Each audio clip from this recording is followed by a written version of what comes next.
Hey guys, today I'm gonna show you how to take Palm Swipe screenshot in Samsung Galaxy Z Flip 7.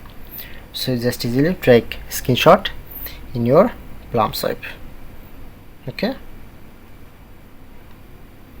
just put on and swipe left to right side. Then it's take screenshot and provide how can easily set up. So open your settings. First open your settings, scroll down, click on sound and vibration, scroll down and press on alert when phone pick up. Then you get Palm Swipe to capture. Make sure to turn on this option. When you turn on this option, then you apply this, then you take screenshot.